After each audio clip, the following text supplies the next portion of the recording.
Hello বন্ধুরা, আশা করছি তোমাদের সকলের গণিতের প্র্যাকটিস খুব ভালো চলছে। আগে আমরা 8টি প্র্যাকটিস সেট শেষ করেছি, আজকে 9 নম্বর প্র্যাকটিস সেট শুরু করব। তোমরা যারা পুরোনো প্র্যাকটিস সেটগুলি দেখোনি প্লেলিস্টে চলে যাও, ওখান থেকে দেখে নাও। আর তার সঙ্গে সঙ্গেই আমি দেখো প্রিভিয়াস ইয়ারের সমস্ত কোয়েশ্চেন তোমাদের করিয়ে রেখেছি, সেগুলো কিন্তু অবশ্যই আগে দেখে নেবে, কারণ পিএসসি ক্লার্কশিপ এক্সাম ক্র্যাক করার জন্য কিন্তু ওগুলো খুবই ইম্পর্টেন্ট। তোমরা যারা সাবস্ক্রাইব করে দিয়েছো তাদেরকে অসংখ্য ধন্যবাদ, এবং যারা এখনই করোনি অবশ্যই করে দাও। দেখো, আমরা যে বই থেকে সলিউশন করছি সেটা হচ্ছে Leela's crack PSC clerkship prelims. এই বই থেকে আমি তোমাদের প্র্যাকটিস সেটগুলি করাচ্ছি। তো তোমাদের যদি এই বইটা একটু কঠিন মনে হয়, কারণ আজকে একজন আমাকে কমেন্ট করেছিল যে একটু কঠিন মনে হচ্ছে ওর। হ্যাঁ, তো আমি বলবো একটু লেভেলটা একটু বেশি আছে, এটা ঠিক কথা, কিন্তু একটু লেভেলটা বেশি থাকলে তোমাদের এক্সামিনেশনের সুবিধা হবে, কারণ একটু টাফ প্রশ্ন আসলেও তোমরা করে যেতে পারবে, আর সহজ আসলে তো তোমরা ইজিলি পেয়ে যাবে। তো তোমাদের যদি একটু কঠিন মনে হয়, অন্য কোনো বই যদি তোমাদের ভালো লাগে সেটাও করতে পারো, ঠিক আছে? চলো, আমি প্রথম প্রশ্ন শুরু করছি। একটি বনভোজনে প্রত্যেক সদস্য বনভোজনে উপস্থিত মোট সদস্য সংখ্যার দ্বিগুণ পরিমাণ চাঁদা দিলে মোট চাঁদা আদায় হয় 3042 টাকা। তবে বনভোজনে উপস্থিত মোট সদস্য সংখ্যা কত? দেখো, এখানে যেহেতু দ্বিগুণ চাঁদা বলেছে, সুতরাং কী করতে হবে, এটাকে 2 দিয়ে ভাগ করতে হবে, তারপরে বর্গমূল করলেই হয়ে যাবে, ঠিক আছে? এই ধরনের অঙ্ক তোমরা ছোটোবেলায় করেছো, যে একটি বনভোজনে প্রত্যেক সদস্য সংখ্যা উপস্থিত মোট সদস্য সংখ্যার দ্বিগুণ, ঠিক আছে? এই দ্বিগুণ থাকলে পরে 3 গুণ 4 গুণ 5 গুণ যাই থাকুক না, যত গুণ থাকবে তত দিয়ে ভাগ করে বর্গমূল করে নিলে অ্যান্সার চলে আসবে। দেখো, 3042 দ্বিগুণ আছে, তার মানে 2 দিয়ে ভাগ করবো আমরা এখানে। 2 দিয়ে ভাগ করি, দেখো 2 একে 2, 1 0, 5 দুগুণে 10, 4 নামলো, 2 দুগুণে 4, তারপর 2 নামলো, 2 নামলো, 2 একে 2। এখন এই 15 21-এর বর্গমূল করলে হয়ে যাবে, যেটা অ্যান্সার আসবে সেটা হচ্ছে আমাদের কোশ্চেন অ্যান্সার। দেখো কয় দিয়েছে, 4 4 16 যাবে না, তাহলে 3 3 9 যাচ্ছে, 9 আছে, কয় 15, 6 15, 6 2 1। এখানে কয় দিয়ে যাবে, দেখো এখানে 21 আছে, আর 3-এর ডবল এখানে 6 হয়ে গেলো, তাহলে এখানে তখন 9 দিয়ে চলে যাবে। দেখো এখানে 9 চলে গেলো, তখন 9 দিয়ে গুণ করছি, 9 9 81, 1 হাত থেকে 8, 6 9 54, 54 আর 8 হচ্ছে 62। ওকে, দেখো 9 দিয়ে চলে গেলো, আর সেই 9টাকে আমরা এখানে পাঠিয়ে দিলাম, তাহলে কত আসলো 39, অপশন ডি, এটা হয়ে যাবে কোশ্চেনের অ্যান্সার। এরপর দেখো, 4 অঙ্কের কোন বৃহত্তম, এটা হবে, এটা 4 অঙ্কের কোন বৃহত্তম সংখ্যাকে 15, 18, 21 এবং 24 দিয়ে ভাগ করলে যথাক্রমে 11, 14, 15 এবং 20 অবশিষ্ট থাকবে, সেটা জিজ্ঞাসা করেছে। দেখো, এই অঙ্কটা তোমরা লসাগু করে করতে পারো, ঠিক আছে, কিন্তু আমরা লসাগু করে করবো না। এটার জন্য আমি একটা সুন্দর ট্রিক বলবো তোমাদেরকে। দেখো এখানে 24 আছে, 24-এর মধ্যে কী আছে, 24-এর মধ্যে দেখো 4 আছে, ঠিক আছে? অর্থাৎ আমরা দেখের মধ্যে 4 দিয়ে কোন সংখ্যাটা ভাগ যায়, যে সংখ্যাটা 4 দিয়ে ভাগ যাবে সেটা হয়ে যাবে অ্যান্সার। কিন্তু এখানে একটা মনে রাখতে হবে, সেটা কি, সেটা হচ্ছে এখানে দেখো ডিফারেন্স, দেখো এই সংখ্যাটার সংখ্যাটার মধ্যে ডিফারেন্স 4, এটার মধ্যেও 4, এটার মধ্যেও 4, এটার মধ্যেও 4, অর্থাৎ প্রতিটার মধ্যে কী আছে, 4 করে ডিফারেন্স আছে। অর্থাৎ আমরা এই সংখ্যাগুলোর সাথে অপশনগুলোর সঙ্গে সঙ্গে যদি আমরা কী করি, 4 যদি যোগ করি, তাহলে পরে অবশ্যই সেটা কি, এই 24-এর মধ্যে 4 যেহেতু আছে, সেটা অবশ্যই 4 দিয়ে ভাগ চলে দেবে। দেখো এখানে 57 আছে, 57-এর সঙ্গে যদি আমরা 4 যোগ করি, তাহলে পরে এটা হবে 61। 61কে লাস্টের দুটো অঙ্ককে 4 দিয়ে ভাগ করা যাবে না, কারণ 4 দিয়ে ভাগ করার নিয়ম হচ্ছে শেষ দুটো অঙ্ককে 4 দিয়ে ভাগ যেতে হবে, সুতরাং এটা ভাগ যাবে না। দেখো 56 আছে, 56-এর সঙ্গে যদি 4 যোগ করি, তাহলে 56 4 কত হয়ে যাবে 60। 60কে কিন্তু 4 দিয়ে ভাগ করা যায়, সুতরাং এটা অ্যান্সার হতে পারে। 75 আর 4, 75 আর 4 হচ্ছে কত হচ্ছে, দেখো 79। 79কে দেখো 4 দিয়ে ভাগ করা যায় না শেষের দুটো অঙ্ককে, সুতরাং এটাকেও 4 দিয়ে ভাগ করা যাবে না। আর 64 আছে, 64 আর 4 যোগ করলে কত হবে 68। দেখো 68কে দেখো এখানে কত আসছে, 4 দিয়ে ভাগ যাচ্ছে, এটা 4 এঁকেছে, হ্যাঁ 4, সুতরাং 68 এর ভাগ যাচ্ছে। ওকে, তাহলে এটা যেহেতু 4 দিয়ে ভাগ যাচ্ছে, তাহলে তোমাকে এখানে একটু দাঁড়াতে হবে, দেখতে হবে যে এটা 3 দিয়ে ভাগ যাচ্ছে না, কারণ 15-এর মধ্যে কত আছে, 3 আছে, তাহলে 7668, এটাকে 3 দিয়ে ভাগ যাচ্ছে কিন্তু, দেখো ঠিক আছে 7668। ওকে, দেখো এখানে 6 6 6 12 আর 8-এর সাথে 15, অর্থাৎ এখানে সবগুলোকে 3 দিয়ে ভাগ যাচ্ছে, ঠিক আছে? তাহলে এবার দেখতে হবে 21-এর মধ্যে কত আছে, 21-এর মধ্যে 7 আছে, 7 দিয়ে ভাগ যাচ্ছে কি, দেখো 7 থেকে 7 66 আছে, তাহলে 7 8 56, সরি 7 8 56 হচ্ছে, 7 9 63, তাহলে এখানে কত থাকছে 3 38, দেখো 7 দিয়ে ভাগ যাচ্ছে না, তবে এটা উত্তর হতে পারবে না। দেখো এইটা হয়ে যাবে কোশ্চেন অ্যান্সার, অর্থাৎ তোমরা এখানে অপশন টেস্ট করলে পরে হয়ে যাবে। আর করার নিয়মটা কি, করার নিয়মটা হচ্ছে এই যে সংখ্যাগুলো আছে সেগুলো কী করবে, লসাগু করবে, লসাগু করার পরে কিছু দিয়ে গুণ করবে, 1 দিয়ে 2 দিয়ে 3 দিয়ে বা কিছু দিয়ে গুণ করবে, সেটা 4 অঙ্কের সংখ্যাতে নিয়ে যাবে, ঠিক আছে? তারপরে যে 4 এখানে ডিফারেন্স হচ্ছে প্রতিটা সংখ্যার সঙ্গে অবশিষ্টের সঙ্গে, সেটা লাস্টে বিয়োগ করে দিলে পরে অ্যান্সার চলে আসবে। এখানে দেখো এটা একদম ইজি অঙ্ক, যে এটা বলেছে, আমি দেখো অঙ্কটা তোমরা পড়ে নিবে।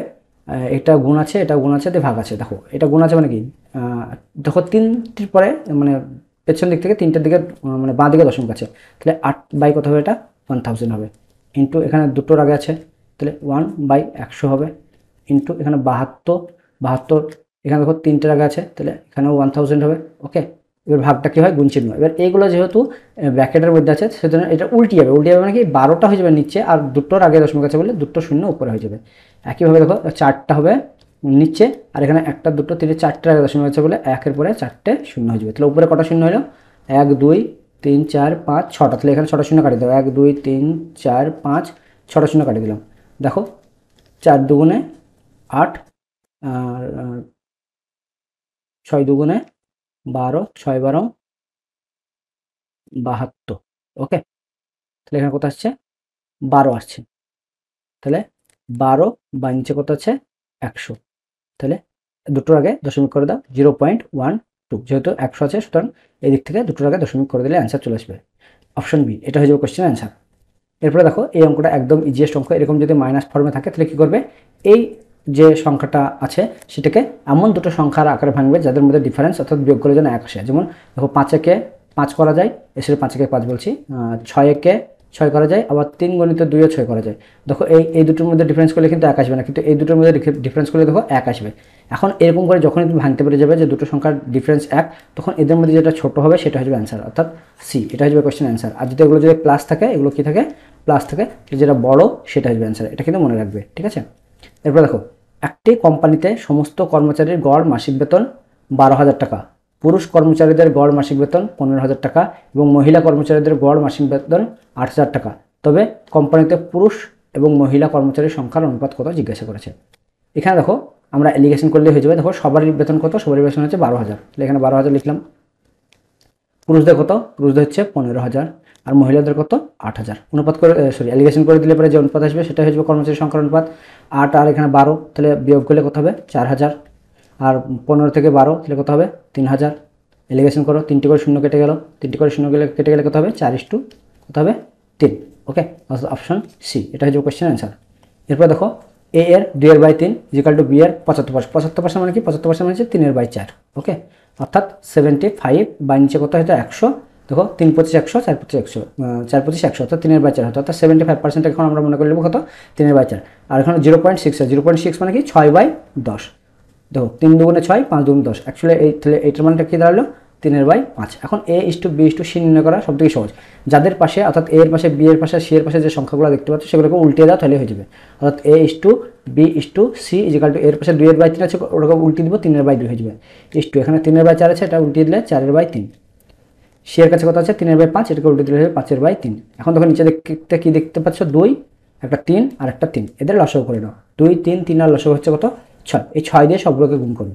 3/2 into 6 is to 4/3 into 6 is to 5/3 into 6, কাটাকাটি করো। 3 দুগুণে 6, 3 দুগুণে 6, 2 3 6, 3 3 9, 4 দুগুণে 8 ইস্টু 5 দুগুণে 10, অর্থাৎ 9:8:10।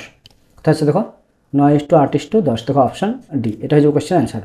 এরপর দেখো একটি গ্রামের জনসংখ্যার 2500, যার 1/5 অংশ মহিলা এবং বাকিরা পুরুষ। তাহলে এখান থেকে আগে মহিলার পুরুষের সংখ্যা পেয়ে গেলে, মানে 5 ভাগের 1 ভাগ হচ্ছে মহিলা, তাহলে 5 5 2500, মানে 5,000 হচ্ছে তোমার কি মহিলা, ঠিক আছে। 5,000 যদি মহিলা হয় তাহলে বাদ বাকিটা পুরুষ, 25,000 ছিল, তাহলে তার মধ্যে কত 20,000 হচ্ছে তোমার পুরুষ, আরেকটা শূন্য হবে, আর এটা হবে 5,000। এখন বলেছে দেখো পুরুষের সংখ্যার 5% এবং মহিলার সংখ্যার 40% নিরক্ষর। নিরক্ষর মানে পড়াশোনা জানে না। যদি না জানে তাহলে পড়াশোনা জানে কত, মহিলারা জানে 60% পড়াশোনা জানে, আর পুরুষরা 95% পড়াশোনা জানে। ওকে, তাহলে মোট জনসংখ্যার কত শতাংশ পড়াশোনা জানে বা সাক্ষর, সেটা কিন্তু জিজ্ঞাসা করেছে। তাহলে দেখো পুরুষের 95%, তাহলে এইটা 95% বাই করো, ততজন পড়াশোনা জানে, ঠিক আছে। আর এটার কত, এটার 60% পড়াশোনা জানে, 60/100। এটার সঙ্গে এইটা, এটার সঙ্গে এটা কাটাকাটি করো, 5 6 30, 3,000 হচ্ছে। আর এখানে কত হচ্ছে দেখো, একটা দুটো কত হচ্ছে দেখো, 5 দুগুণে 2টো শূন্য আগে বসে দাও, যেহেতু এখানে 2টো শূন্য আছে। 5 দুগুণে 10-এর শূন্য, হাত থেকে 1, 9 দুগুণে 18, 19, অর্থাৎ 19,000 হচ্ছে। তাহলে টোটাল কত পড়াশোনা জানে, এখানে 3,000 আর এখানে 19,000, তাহলে 3,000 আর 19,000 কত হয়, 22,000। টোটাল কতজন পড়াশোনা জানে, 22,000 জন পড়াশোনা জানে। কতজনের মধ্যে, 25,000-এর মধ্যে। ওকে, ইন্টু কত, 100। দেখো 1 2 3টে শূন্য, 1 2 3টে শূন্য কাটিয়ে দিলাম। এই 25-এর সঙ্গে এটা কাটিয়ে দাও, 4 25 100, তাহলে 4/22 কত হচ্ছে, 88%, অর্থাৎ 88% পড়াশোনা জানে, অর্থাৎ অপশন বি, এটা হয়ে যাবে কোয়েশ্চেনের অ্যান্সার, ঠিক আছে। তো এখানে দেখো একটা জিনিস যেটা পুরুষদের সংখ্যা 95 আর মহিলাদের সংখ্যা 60% বলেছে, কিন্তু বর্তমানে দেখা যাবে তুমি তো হিসাব করে দেবে এখন মহিলারাই বেশি শিক্ষিত। ওকে, অর্থাৎ মহিলাদের সংখ্যা দেবা পড়াশোনার আগ্রহটা বেড়েছে পুরুষদের তুলনায়। একটি দ্রব্য 1690 টাকায় বিক্রি করে ক্রয় মূল্যের উপর 30% লাভ হয়, তবে দ্রব্যটির ক্রয় মূল্য কত জিজ্ঞাসা করেছে। দেখো তাহলে কি ক্রয় মূল্য তোমার যদি 100 টাকা হয়, 100 টাকা হয় যদি, তাহলে 30% যেহেতু লাভ, তার মানে তোমার বিক্রয় মূল্য কত 130 টাকা, 30 টাকা বেড়ে যাবে। তাহলে এই 130-এর মানে হচ্ছে 1690, এই শূন্যের সঙ্গে এই শূন্য কেটে দাও, 13 13 হচ্ছে 169। ওকে, অর্থাৎ একের মান হয়ে গেলো কত 13, আমাদেরকে 100 মান বাই করতে হবে, অর্থাৎ ক্রয় মূল্য বাই করতে হবে। তাহলে এখানে যেহেতু দুটো শূন্য দিলাম একের পাশে, তাহলে এখানেও 13 পাশে কটা শূন্য দিয়ে দাও, দুটো শূন্য দিয়ে দাও, অর্থাৎ 1300 টাকা, অপশন সি, এটা হয়ে যাবে দ্রব্যটির ক্রয় মূল্য। এরপর দেখো একটি ব্যবসায়ী পণ্য ধার্য মূল্যের উপর 10% ছাড় দিয়ে বিক্রয় করে 20% লাভ হয়, যদি ধার্য মূল্য 800 টাকা হয় তবে পণ্যটির ক্রয় মূল্য কত জিজ্ঞাসা করেছে। তাহলে দেখো ধার্য মূল্য কত আমার 800 টাকা, তার উপরে কত ছাড় দিচ্ছি আমি 10% ছাড় দিচ্ছি, তাহলে 10% যদি ছাড় দিই তাহলে নিশ্চয় দাম নিচ্ছে 90%, তাহলে 90/100, এটার সঙ্গে এটা কেটে গেল, এটার সঙ্গে এটা কেটে গেল, তাহলে 8 9 72, তাহলে কত হচ্ছে 720 টাকায় আমরা বিক্রি করছি। এখন দেখো কি বলেছে 20% লাভ করছে, 20% লাভ কারণ কি 100 টাকা যদি দাম হয় তাহলে আমি বিক্রি করবো কত টাকায় 120 টাকায়, অর্থাৎ আমার এটা হচ্ছে বিক্রয় মূল্য আর এটা হচ্ছে ক্রয় মূল্য, অর্থাৎ এটা হচ্ছে সিপি আর এটা হচ্ছে এসপি। এখন দেখো আমরা বের করলাম কত ক্রয় মূল্য, ক্রয় মূল্য বলছি সরি বিক্রয় মূল্য কত 72 টাকা, তার মানে এই 120 মানে হচ্ছে 72 বলছি 720, এই 120 মানে হচ্ছে 720, তাহলে এই শূন্যের সঙ্গে এই শূন্য কেটে গেল 6 12 72, অর্থাৎ একের মান হলো 6। তাহলে আমাকে বাই করতে হবে কত 100-এর মান, অর্থাৎ আমাকে ক্রয় মূল্য বাই করতে হবে। তাহলে 100 মান মানে একের পাশে দুটো শূন্য, তেমনি এখানে 6-এর পাশে কটা শূন্য হবে দুটো শূন্য, অপশান ডি, এটা হয়ে যাবে কোশ্চেন অ্যান্সার। এরপর দেখো কত সময়ে 72 টাকা বার্ষিক 6.1/4% সরল সুদের হারে 81 টাকায় পরিণত হবে। তাহলে 72 টাকা থেকে কত টাকা হয়ে গেছে দেখো 81 টাকা, তাহলে সুদ কত হয়েছে দেখো এখানে 8 আর এখানে 9 টাকা, তাহলে 9 টাকা সুদ হয়েছে। তাহলে আই ইজিক্যাল টু পিটিআর এর যে সূত্র আছে সেটা আমরা বসাবো, আই ইজিক্যাল টু PRT/100। তাহলে আই হচ্ছে সুদ, পি আসল, আসল কত টাকা 72 টাকা, সুদের হার কত 6.1/4, 424 24 আর কে 25, অর্থাৎ 25/4% হয়েছে। ওকে, তাহলে আমরা এখানে লিখবো 25/4টা কোথায় লিখবো নিচে, আর ফর্মুলার নিচে কত পাবো আমরা একটা 100 পাবো, ইন্টু কত সময় বের করতে বলেছে সেজন্য টিটাকে আমরা রেখে দেবো। কাটাকাটি করার চেষ্টা করো, দেখো 4 25 100, এটার সঙ্গে এটা কাটাকাটি করো 8 9 72, এখানে দেখো কত হচ্ছে 4 4 দুগুণে 8, এই 4-এর সঙ্গে সরি 2-এর সঙ্গে 4 কেটে গেল, তাহলে কত হচ্ছে 2 দুগুণে 4, তাহলে থাকলে কত 2, তাহলে টি এর মান কত হয়ে যাবে ওই পারে গেলে কিছু না মানে 1 আছে মানে 2 1 2, টি এর মান কত হবে 2 ইয়ার, অর্থাৎ অপশন এ, এটা হয়ে যাবে কোশ্চেন অ্যান্সার। এরপর দেখো বার্ষিক 5% চক্রবৃদ্ধি সুদের হারে কিছু মূলধনের 2 বছরের সুদ হয় 328 টাকা হলে মূলধন কত জিজ্ঞাসা করেছে। দেখো চক্রবৃদ্ধি সুদ বলেছে, 5% মানে আগে দেখে নাও, 5% মানে হচ্ছে 1/20, ধরো 20 টাকা যদি তোমার জিনিস হতো সরি যদি এটা আসল থাকতো তাহলে 1 টাকা সুদ হতো, তাহলে 20 টাকা যদি 1 টাকা সুদ হতো তাহলে সুদ আসল কত হতো 21 টাকাটা 1 বছরের জন্য, দ্বিতীয় বছর সেম কেস ঘটতো 20 টাকা থাকলে 21 টাকা হতো, তাহলে 2 বছর মিলে টোটাল ইফেক্টিভ কত হতো 400, অর্থাৎ তোমার কাছে 400 টাকা থাকলে যদি হতো এটা 21কে 21 দিয়ে গুণ করতে গেলে কত হচ্ছে 441, অর্থাৎ তোমার কাছে যদি 400 টাকা থাকতো তাহলে তোমার সুদ আসল কত হয়ে যেত 441 টাকা। তাহলে এখান থেকে এটা বিয়োগ করলে তুমি কী পাবে সুদ পাবে, সুদ কত হচ্ছে তাহলে দেখো 441 মাইনাস 400, তাহলে কত হচ্ছে 41 টাকা, আর কোশ্চেনে দেখো সুদ আছে কত 328 টাকা। ওকে, অর্থাৎ এই 41-এর মান 328, তাহলে একের মান কত দেখো এটা কত গুণ হয়েছে ঠিক 8 গুণ হয়েছে, কারণ 8 8 আর 4 32, তাহলে একের মান যদি 8 হয় আমাকে কত মান বাই করতে হবে, আমাকে বাই করতে হবে 400-এর মান, তাহলে 400-এর মান কত হবে 400 দিয়ে গুণ করতে হবে ওখানে 4 8 3200 টাকা, এটা হয়ে যাবে আমাদের আসল। অপশন কোথায় আছে দেখো অপশন সি, এটা হয়ে যাবে কোশ্চেনের অ্যান্সার। এরপর দেখো এ ও বি একা একটি কাজ করে যথাক্রমে 12 দিন ও 15 দিনে, তারা একসঙ্গে কাজটি শুরু করার 5 দিন পর বি কাজ ছেড়ে চলে গেল, ঠিক আছে, তবে বাকি কাজটি এ এর একা করতে কত সময় লাগবে। দেখো বি কত নির্দয়ী, কাজ ছেড়ে পালিয়ে যাচ্ছে এর ঘাড়ে কাজ ফেলে, ঠিক আছে, তো যাই হোক আমাদের অঙ্ক করতে হবে এ আর বি, ইজিলি অঙ্ক, এ আর বি এটা 12 দিন আর এটা 15 দিন করে, তাহলে টোটাল কাজ কত আমরা লসাগু করে নেব, 12 15 লসাগু হচ্ছে 60, তাহলে এখানে এফিসিয়েন্সি কত 5 12 60, এটা 4 15 60, দেখো দুজনে মিলে একসঙ্গে 5 দিন কাজ করছে, 5 দিন করার পর বি পালিয়ে গেল, তো দুজনে মিলে 5 দিন কাজ করলে তাহলে 5 আর এই 4 9, তারা একদিনে কাজ করে কত 9 ইউনিট, কতদিন কাজ করে নিয়েছে 5 ইউনিট, 5 9 45 ইউনিট কাজ তারা অলরেডি করে নিয়েছে 5 দিনে, তাহলে আর কত ইউনিট কাজ বাকি আছে 60 মাইনাস 15, এই 15 বলছি সরি 45 ইকাল টু 15, অর্থাৎ আর 15 ইউনিট কাজ বাকি আছে, এই 15 ইউনিট কাজ কে করবে, যেহেতু বি পালিয়ে গেছে তার মানে এ করবে, এর এফিসিয়েন্সি কত 5, তাহলে এই 15 ইউনিট কাজ এক এক দিনে 5 ইউনিট করে করলে তার 3 5 15, অর্থাৎ কতদিন সময় লাগবে 3 দিন সময় লাগবে এর, অপশন এ, এটা হয়ে যাবে কোশ্চেন অ্যান্সার। এরপর দেখো এ নল একটি চৌবাচ্চা ভর্তি করে 20 মিনিটে এবং বি নল ভর্তি চৌবাচ্চাটি খালি করে 30 মিনিটে। যদি এ ও বি যদি নল দুটি প্রতি মিনিটে পর্যায়ক্রমে খোলা হয় তবে কত ক্ষণে চৌবাচ্চাটি ভর্তি হবে জিজ্ঞেস করেছে। দেখো একই জিনিস এ আর বি, এটা হচ্ছে 20 মিনিটে ভর্তি করে আর 30 মিনিটে খালি করে। এদের এফিসিয়েন্সি কত? এদের এফিসিয়েন্সি হচ্ছে 60, অর্থাৎ সরি এফিসিয়েন্সি বলছে টোটাল ট্যাঙ্কের যে ক্যাপাসিটি সেটা করতে এদের লস হবে, অর্থাৎ 20 আর 30 লস হচ্ছে 60।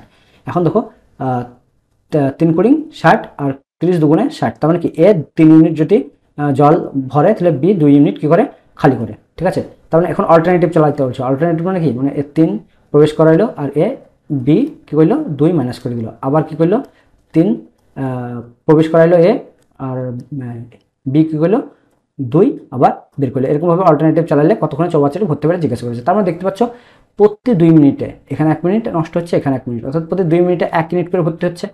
ঠিক আছে, তাহলে 60 ইউনিট ভর্তি করতে তোমাদের মনে হতে পারে যে 60 দুগুণে 120 মিনিট সময় লাগবে, কিন্তু না, এখানে একটা ট্রিক আছে, সেটা হচ্ছে লাস্টের দিকে এ যখন 3 থাকবে তখন তো একাই 3 ভরে দিতে পারবে। ঠিক আছে, বি খালি করার আগে তো 3 ভরে দিতে পারবে।